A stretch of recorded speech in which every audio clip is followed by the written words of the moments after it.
இப்போ விஜய் அவர்கள் வந்து என்னன்னா, தான் வந்து முதலமைச்சராக வாழ்ந்துக்கிட்டு இருக்கிறார்.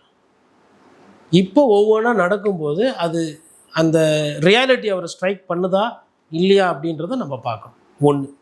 இரண்டாவது, அவரை சுற்றி இருக்கிறவங்க, விஜய் நீங்கள் தனியாக தான் போகணும், அதுதான் உங்களுக்கு வளர்ச்சி, நம்ம யாருன்றதை எல்லாருக்கும் காட்டணும், நம்மளை நம்பி இவ்வளோ பேர் இருக்காங்க, நம்ம வெற்றி பெறுவோம் அப்படின்னு சொல்லி 30 விழுக்காடு இருக்குது, 40 விழுக்காடு இருக்குன்னா மூளை செலவை செய்திருக்கிறாங்க.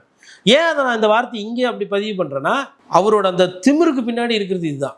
மக்களை கூட மதிக்காமல், மக்களை நான் கூட்டம் சேர்ப்பேன், கண்டமேனிக்கு சேர்ப்பேன், அவங்கள வந்து அவங்களோட உயிருக்கு எதுவும் பாதிப்பு வராத அளவுக்கு நான் கட்சி நடத்துவேன் அப்படின்றதெல்லாம் கிடையாது.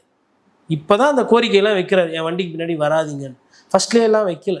இப்போ தான் வந்து ஷீட்டு போடுறாங்க, சேர் போடுறாங்க, குடிக்க தண்ணி வைக்கிறாங்க. இதெல்லாம் வந்து ரொம்ப பேசிக். அப்போ உங்களுக்கு அந்த நெஞ்சு தைரியம் எங்கேருந்து வருது?